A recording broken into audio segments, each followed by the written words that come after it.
नमाज की कुछ शर्तें हैं जिनका पूरा किए बिना नमाज नहीं हो सकती या सही नहीं मानी जा सकती। कुछ शर्तों का नमाज के लिए होना जरूरी है तो कुछ शर्तों का नमाज के लिए पूरा किया जाना जरूरी है तो कुछ शर्तों का नमाज पढ़ते वक्त होना जरूरी है। नमाज की कुल शर्तें कुछ इस तरह से है। नंबर 1, बदन का पाक होना।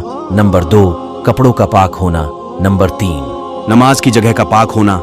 नंबर 4, बदन के सतर का छुपा हुआ होना। नंबर 5, नमाज का वक्त होना। नंबर 6, किबले की तरफ मुंह का होना। नंबर 7, नमाज की नियत यानी इरादा करना। ख्याल रहे कि पाक होना और साफ होना दोनों अलग अलग चीजें हैं। पाक होना शर्त है, साफ होना शर्त नहीं है। जैसे बदन, कपड़े या जमीन नापाक चीजों से भरी हुई ना हो, धूल मिट्टी की वजह से कहा जा सकता है कि साफ नहीं है, लेकिन पाक तो बहरहाल है। नंबर 1, नमाज पढ़ने के लिए बदन पूरी तरह से पाक होना जरूरी है। बदन पर कोई नापाकी लगी नहीं होनी चाहिए।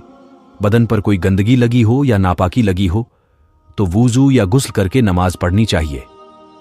नंबर 2, नमाज पढ़ने के लिए बदन पर पहना हुआ कपड़ा पूरी तरह से पाक होना जरूरी है।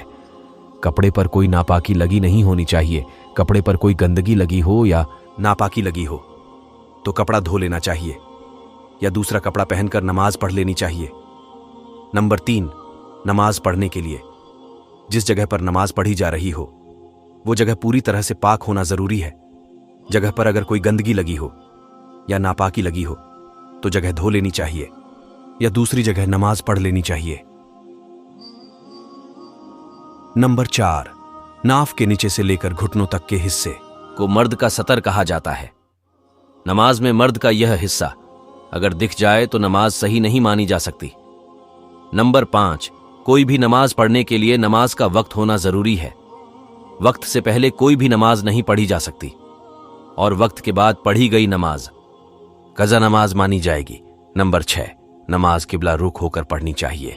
मस्जिद में तो इस बारे में फिक्र करने की कोई बात नहीं होती, लेकिन अगर कहीं अकेले नमाज पढ़ रहे हो तो किबले की तरफ मुंह करना याद रखें। नंबर 7, नमाज पढ़ते वक्त नमाज पढ़ने का इरादा करना चाहिए।